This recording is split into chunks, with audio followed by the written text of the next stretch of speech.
Before getting started, upcoming public curbside comedy shows or shows with me in it? None. None at the moment. If you want to catch me, you can find me on social media right now.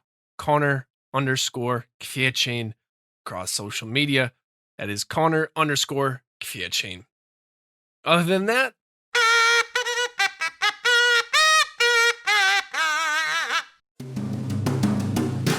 welcome to What's Up With Me. My name is Connor Kwiecień, and this is an autobiographical podcast about Connor Kwiecień. It's me, the comedian. Wow, my roommate's yelling downstairs. I'm taking an L in fantasy football this week, most likely. Yeah. Welcome to What's Up With Me. Things have been super slow given pandemic. We're gonna be talking about next moves in this episode. But before that, we'll take questions, and before that, I'll give an update. I have COVID. I tested positive on Friday. I got my results back last Monday, so a week from when this episode's coming out. I had my first symptoms. Technically, I had them Sunday night. And yeah, I didn't do anything. I live with a number of roommates, and a roommate got it, and because I stayed in the house, I ended up getting it one way or another. Thankfully, there had been no shows previously. I really hadn't been in touch with people. The one or two people that I had been in touch with on outdoor settings, I let them know and contact traced. But 7 days in with symptoms now, I feel pretty much like 100%. A part of me is wondering now, because I've been in my room so much, are my symptoms due to me staying in my room or due to COVID? But from the very beginning, I treated this thing like it was serious. When I got symptoms, drank a lot of water, got a lot of sleep. I've been averaging like 10 plus hours a night, and had a fever for a little bit, some night sweats. But other than that, I've been in really good health. What is it? CDC guidelines. Let's go to what they say. That's what we're following, trusting the science with everything. Plan is to follow what it says. I think or know I had COVID-19 symptoms, which I do.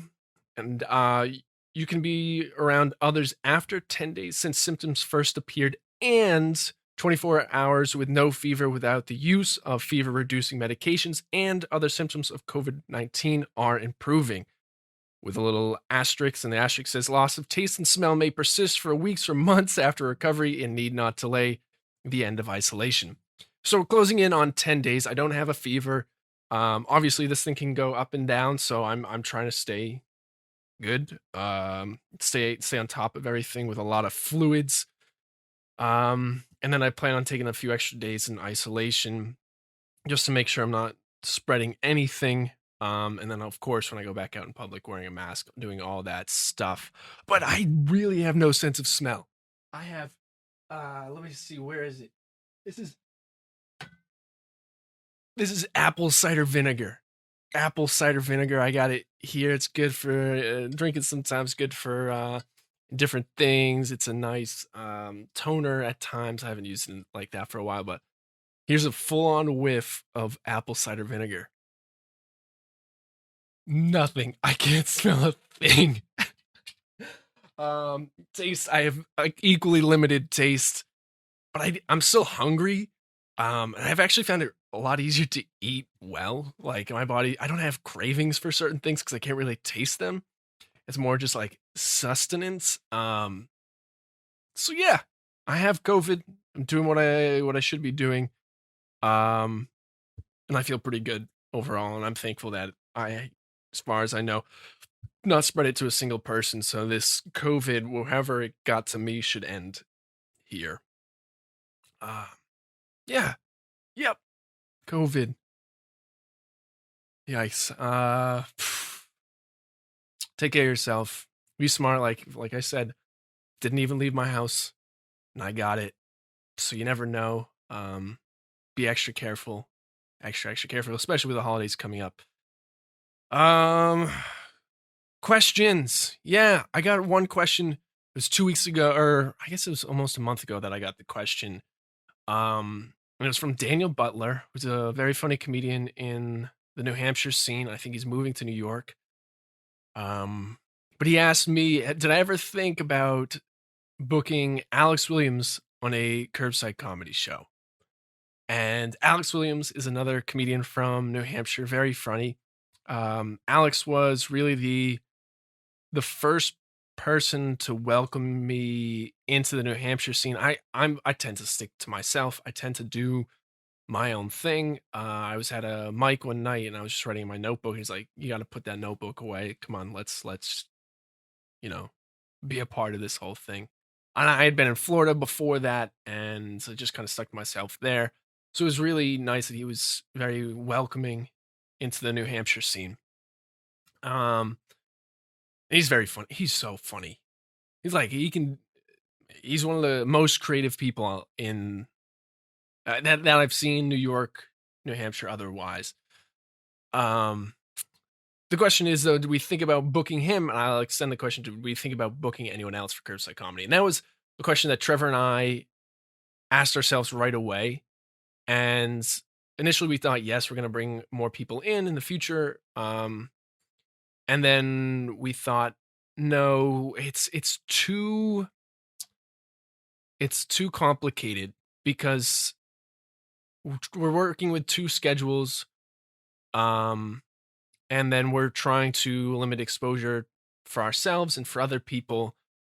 And so we just said flat out that we were not going to invite other people to curbside comedy for the time being. And this was really early on. This is probably like our second or third show we have this conversation. This was back in May, and we just said we're not going to do that. And what that led to was the fact that curbside comedy developed into a two-person show, 3-act two-person show.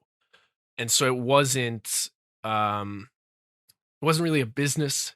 It was that show itself. And that's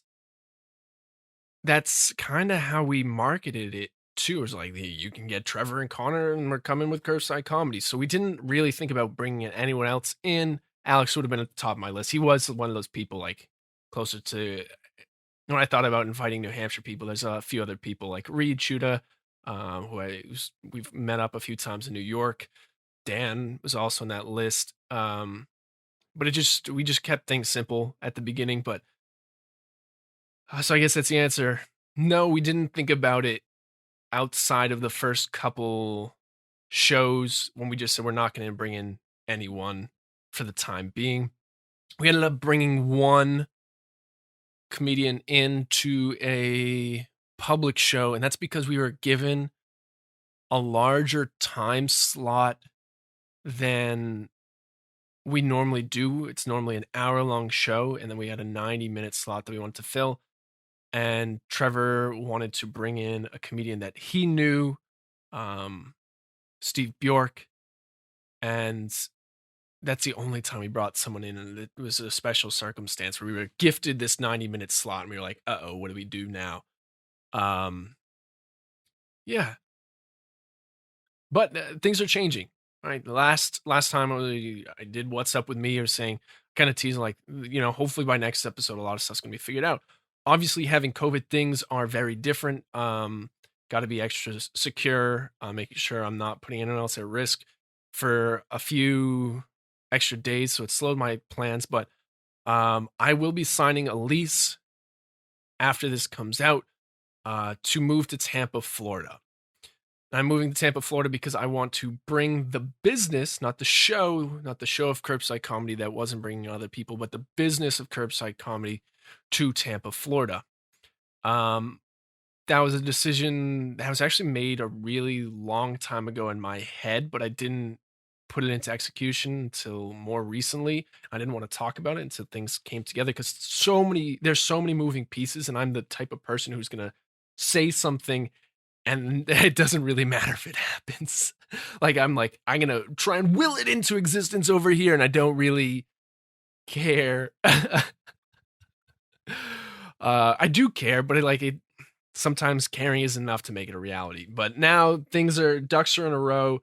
The only question mark is the timeline now with COVID.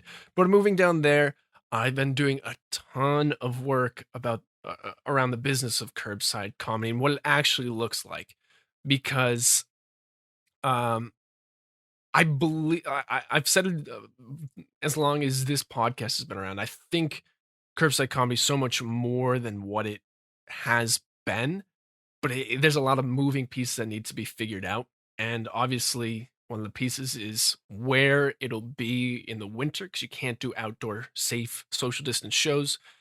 In the winter in the Northeast, it's just not a thing. People aren't going to sit outside for an hour when it's 35 degrees out or there's snow on the ground. Like the window's so small. Um, so now that part where is figured out. And the how piece is coming together quite nicely. I've done a lot of work with branding, and I cannot. I had some incredible people. Jack Swimer, who is a good friend from high school. We actually went to elementary school together, but we ran together in high school, and that's where I got to know him the most. He's a brilliant graphic designer, and he offered to make a logo. If any of you follow me on social media, you can see that I tried to make a logo, and it's nothing compared to what Jack can do. And I'll put it right here if you're watching on YouTube. It's up there. You can check it out.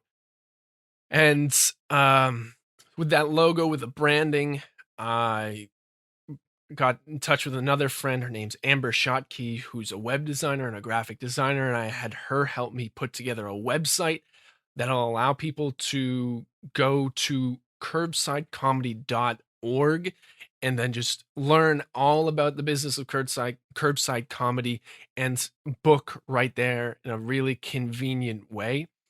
It's also now building, because like the how, the where, the how, and then you got to have the why piece. Why should people be booking it? I'm actually trying to work closer with charities. I've been working a lot with numbers recently behind curbside comedy, and I want to make sure when these shows get booked, there's always enough to support comedians, and there's always enough to give back to the community. And so that number, like in theory, I want our interaction to with the community to be a lot more. So to kind of take a step back, I want curbside comedy moving forward to answer to circle back to the question, to be able to incorporate other comedians. It's kind of, you can think of it as kind of a booking agency and a brand within itself that specialize in a really niche market of delivering comedy shows, ideally in backyards, ideally to small audiences, not trying to, if anything, trying to encourage other people to be like, hey, seeing live stand-up comedy is a whole lot of fun. Here's a little bite of what comedy can be if you go and watch it in your larger urban area. But right now, just have this little bite-sized sample brought right to you. So, yeah. Oh, geez, losing my train of thought. I can feel COVID, a little bit of tiredness coming in. So if we're able to bring in other people now, hopefully we're bringing in more people. I'm working on the logistics around how to do that, because I want everyone just to feel safe, and I don't want someone to also run off with this idea afterwards too. But and like I've taken down the numbers, and I want to, as we bring in other comedians, whether it's Trevor and I, myself as a solo show, or another comedian who's in the area, I want those comedians to be able to do a show and make a living wage. And that means I think the number is $115 a show is the target. Obviously, there's a lot of logistics around that. Curbside comedy has been known to do a pay what you can afford model for shows. So obviously, coming up with $115 for two comedians can look a little different if you make a lot of money or if you make a little money. But if you take, I think it's 115. If we give a living wage to a person doing a show, and in theory, based off of the numbers of the old model of curbside comedy with everything, should still be able to give back a decent percentage of money um to a charity. And then so one, you know, comedians making some money, and then two, the consumer can feel good about giving some money to a charity. But I want it to be even more specialized. I want it to the consumer to be able to go through and go, oh, this charity's in my neighborhood, in my community. I know someone who's affected by X, Y, or Z. I actually want to suggest that the money from this show goes to this charity. And now, curbside comedy is it's not a mechanism. It's not a charity donation. It's not what we're doing. We're delivering live stand-up comedy. That's funny. That's what we're doing. It just so happens that the other benefit of giving and seeing these shows is supporting the community. And that, to me, only makes sense for a business. It makes sense because the way curbside comedy works is the community hears about curbside comedy and books a show, and then the comedian only gets paid because of the community, and the comedian only gets to do what they love because they're getting paid. Like it kind of works that way. And I guess technically the comedian doesn't need to do what they love to get paid, but in order to make a living, in order to have a life in something, you need to make a living.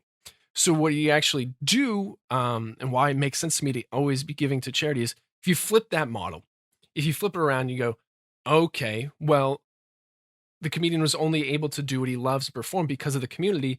If the comedian's doing what he loved, is doing what he loves, and because he's doing what he loves, gets paid, well, where's that last piece? That last piece of the three, the community piece, and that's where the charity comes in. And so kind of building off of that model, that structure, the goal is to gain a volume of bookings. The business model itself for a comedian to really earn a living wage doing this is based off volume. How many shows can you do in a month? And the way to get to that certain volume is the thing that I'm working on right now. And I probably won't ever talk too much about that because that's kind of how the business will work. But in theory, as demand grows for this type of comedy, this niche backyard shows, the supply will be greater and we'll be able to get more and more comedians involved.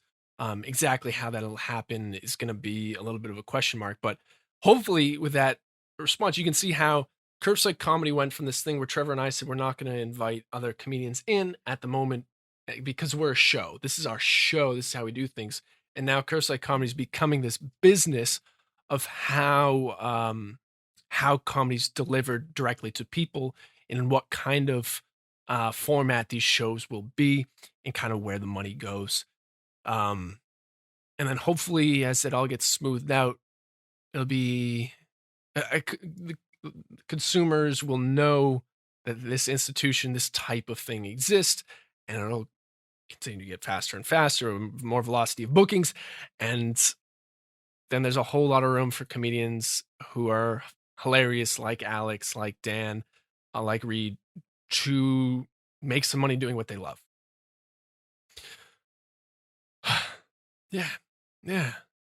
So, guess what I'm trying to say is if you live in Tampa, book a curbside comedy show. Head to curbsidecomedy.org to book a curbside comedy show. If anyone's made it to this point in the video, which is like, hey, friends and family, you can also find curbside comedy on Facebook and Instagram now. Just check out curbside comedy. It's its own thing.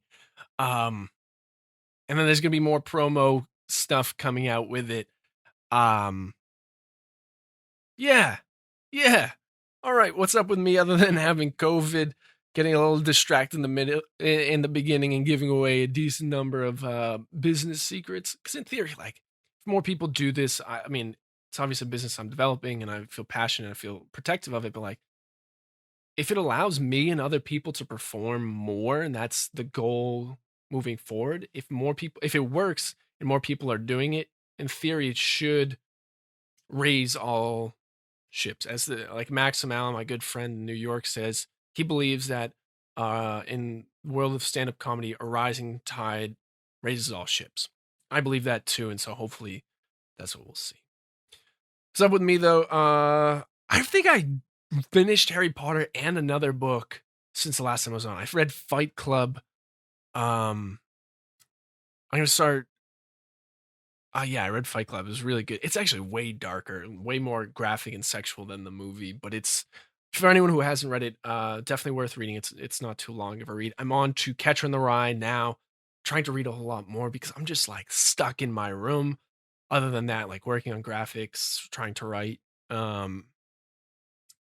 listen to more Mitch Hedberg. I'm thinking about doing something called Special of the Week, where I just watch a special 7 times, once a day for a full week, and see what I can learn from it. Using Rolling Stone's top 25 specials of all times. That's what I'm thinking about doing. Trying to learn a lot because I just want to be a funny comedian and get paid to do what I love, make a living doing what I love. It's not so much about the money, but being able to live off of it. That's what I want, and that's what I'm trying to build. Other than that, that's it. Take care of yourself. You don't know how COVID may or may not impact you. So take care of yourself. Take care of the ones you love. If you get it, and hopefully it's like mine, not too bad. Thank you also to everyone who sent messages, who knows that I have COVID, saying that they hope I'm doing well, and I am. Also, mustache. Okay. Head to curbsidecomedy.org if you live in Tampa to book a show. Connect with me at Connor_Kvietchen on social media. Ask yourself what's up with you more than I have recently. Take care of yourself mentally, physically. Peace.